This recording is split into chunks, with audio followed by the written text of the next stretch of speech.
Good afternoon students. कल हमने pre processor directive के बारे में पढ़ा था। आज हम उसके टाइप्स के बारे में बात करेंगे।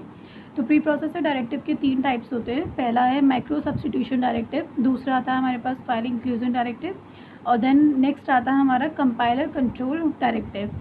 तो सबसे पहले हम पढ़ते हैं माइक्रो सब्स्टिट्यूशन डायरेक्टिव के बारे में। मैक्रो सब्स्टिट्यूशन डायरेक्टिव, सबसे पहले मैक्रो क्या होता है। Macro is a text substitution directive. It is a piece of code in a program which is given some name. मतलब कि जैसे हमें बहुत सारे स्टेप्स को मर्ज करना है तो उन स्टेप्स को एक ग्रुप में असाइन कर दिया जाता है, उनका एक ग्रुप बना दिया जाता है, फिर उस ग्रुप को एक मैक्रो असाइन कर दिया जाता है। तो जब हम उस मैक्रो को कॉल करेंगे तो वो पर्टिकुलर स्टेप्स जो हमने उस मैक्रो में असाइन किए थे वो सब परफॉर्म हो जाते हैं। इसका अपना एक सिंटैक्स होता है, that is hash defined macro name macro value. Hash defined pre processor directive के थ्रू मैक्रो का नेम दिया जाता है। मैक्रो नेम को मैक्रो टेम्पलेट भी बोलते हैं और मैक्रो वैल्यू को मैक्रो एक्सपेंशन भी बोलते हैं। जैसे एग्जांपल के लिए हैश डिफाइंड पाई 3.14। चलो इसको एक प्रोग्राम से समझेंगे। यहाँ पे हमने एक प्रोग्राम लिया है जिसमें हम नॉर्मल एरिया प्रिंट करवा रहे हैं किसी भी सर्कल का। तो अगर हम किसी भी सर्कल का एरिया पूछते हैं तो सब बताते हैं पाई आर स्क्वायर, पर कोई ये नहीं बोलता कि एरिया का सर्कल 3.14 आर स्क्वायर होता है। सो इसी के लिए हम कॉम्प्लेक्सिटी को कम करने के लिए हम यहाँ पे पाई का यूज़ करते हैं मैक्रो को यूज़ करके। सबसे पहले हमारी जो कंपाइलेशन स्टार्ट होगी वो मेन से स्टार्ट होगी। मेन पे आने के बाद हमने यहाँ पे देखा एक एरिया नाम का वेरिएबल बना है जिसका डेटा टाइप डबल है, उसके अंदर वैल्यू साइन हुई है पाई। पाई यहाँ पे एक नॉर्मल हमने क्या किया है, मैक्रो लिया है। जैसे ही पाई आएगा तो पहले वो ढूंढेगा कि कोई मैक्रो है या नहीं है। हैश डिफाइंड मैक्रो ही करने के लिए यूज़ होता है। तो पाई में हमने वैल्यू असाइन कर रखी है 3.14, तो ये वाला पाई 3.14 से रिप्लेस हो जाएगा।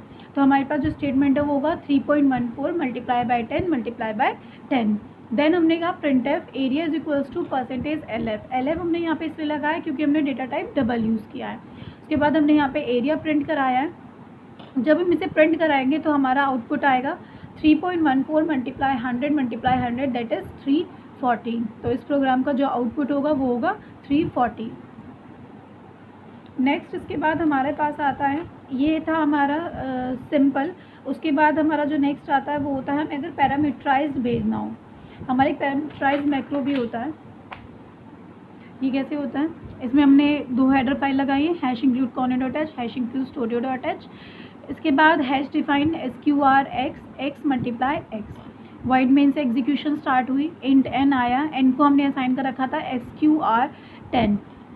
जब SQR 10 मिलेगा तो इट मीन्स वो मैक्रो को ढूंढेगा। ऊपर देखा तो मैक्रो था XQR x के नाम से, इस x पे वैल्यू असाइन होगी 10 की, यानी कि जो ये वाला x है ये रिप्लेस हो जाएगा 10 से। उसके बाद यहाँ मल्टीप्लाई होगी 10 मल्टीप्लाई 10। फिर जब हम n की वैल्यू प्रिंट कराएंगे तो हमारा जो आउटपुट आएगा वो आएगा 100।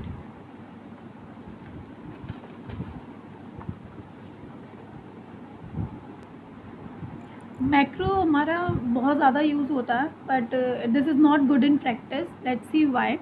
इसे हमने एक प्रोग्राम बना रखा है एग्जांपल के लिए। इसमें हमने hash include corner dot H लिया, स्टूडियो डॉट एच लिया, उसके बाद एक मैक्रो डिफाइन किया डेमो के नाम से। डेमो में हमने x की वैल्यू दी है x प्लस एक्स। मेन से हमारी एग्जीक्यूशन स्टार्ट हुई, इंट n लिया, यहाँ पे हमने n में साइन किया डेमो 2 मल्टीप्लाई डेमो 3। अब डेमो 2 है यानी कि वो रिप्लेस होना चाहिए x प्लस एक्स से, 2 प्लस 2 इज इक्वल्स टू 4। फिर मल्टीप्लाई डेमो 3 रिप्लेस होना चाहिए x प्लस एक्स, यानी कि 3 प्लस 3 इज इक्वल्स टू 6, यानी कि यहाँ पे हुआ 4 मल्टीप्लाई 6, 4 6 24। तो इसका आउटपुट हमारा आना चाहिए था 24, लेकिन इसका आउटपुट जब हम इसको रन करेंगे तो आएगा 11। क्यों? क्योंकि यहाँ पे हमने लिया है डेमो x। जब हम इसको एग्जीक्यूशन होगी बैक एंड पे तो वो कुछ इस तरह से होगी, यानी कि डेमो n है x प्लस एक्स, 2 प्लस 2, फिर मल्टीप्लाई, फिर डेमो 3 है यानी कि 3 प्लस 3। यहाँ पे जब बोर्ड मास रूल लगेगा तो 2 मल्टीप्लाई 3 होके वो 6 बन जाएगा और कंपाइलेशन ये होके हो जाएगा 11। तो मैक्रो हम यूज़ तो कर सकते हैं बट ये बहुत ज़्यादा अच्छा नहीं होता प्रैक्टिस में यूज़ करने में। हमारी इस प्रॉब्लम का सॉल्यूशन होता है, we can solve this problem, we can use hash define demo x plus X in bracket. अभी तक हमने normal x plus X use किया था, लेकिन अगर हम इस x प्लस एक्स को ब्रैकेट के अंदर क्लोज कर देंगे, इनक्लोज कर देंगे, तो जो आउटपुट आएगा वो आएगा 24। अब नेक्स्ट हमारा सेकेंड नंबर पे आता है फाइल इंक्लूजन डायरेक्टिव.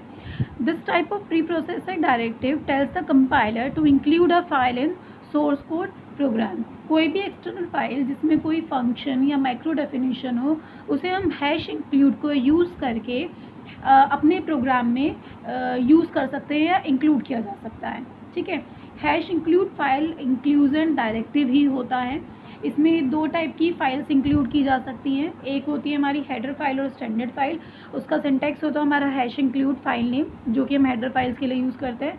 दूसरा आता है हमारा user defined file. User defined file का सिंटैक्स होता है hash include file name in inverted commas.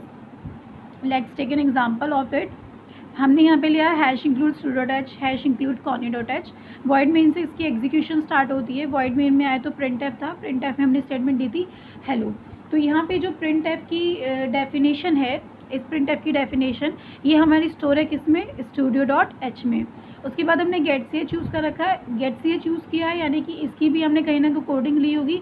तो इस जो गेट सी एच की जो कोडिंग है या डेफिनेशन है वो हमारी स्टोर है conny.h में. इसके बाद लास्ट हमारा आता है compiler control directive. These are the type of directives which helps to compile a specific portion of the program. C preprocessor directive ऐसा फीचर प्रोवाइड करता है जिससे किसी भी लाइन को स्विच ऑन या ऑफ करने के लिए यूज़ किया जा सकता है. उसे हम क्या कहते हैं, कंपाइलर कंट्रोल डायरेक्टिव कहते हैं. It's like a condition yes or no, or we can say it's like a condition switch on or off. This can be done with the help of hash if, hash else, hash and if commands. Let's take an example of it. यहाँ पे हमने लिया hash include conny.h, hash include stdio.h, hash define line 1. ये hash define line हमारा एक macro है. फिर void main पर आए, वॉइड मेन से हमारी एग्जीक्यूशन स्टार्ट होगी. यहाँ पर हम कंडीशन चेक करेंगे हैश इफ में डेफ लाइन 1 लाइन, यानी कि लाइन नाम का कोई मैक्रो है या नहीं है. अगर है तो प्रिंट हो जाएगा दिस इज़ लाइन नंबर 1. लेकिन अगर इफ़ की कंडीशन फॉल्स है तो हम एल्स पे जाएंगे. एल्स में जाके हमारा प्रिंट होगा दिस इज़ लाइन नंबर 2. उसके बाद एड इफ़ की कंडीशन चलेगी, get C H, program close हो जाएगा. तो इसकी एग्जीक्यूशन कैसे होगी, वॉइड मेन से एग्जीक्यूशन स्टार्ट होगी. पहले कंडीशन चेक होगी डेफ में कि लाइन नाम का कोई मैक्रो है या नहीं है. हमने लाइन नाम का मैक्रो डिफाइन कर रखा है. तो क्या प्रिंट हो जाएगा, दिस इज़ लाइन नंबर 1. तो ये हुए हमारे प्री प्रोसेसर डायरेक्टिव. 3 टाइप के होते हैं, macro substitution directive, file inclusion directive और लास्ट होता है हमारा compiler control directive. Thank you class.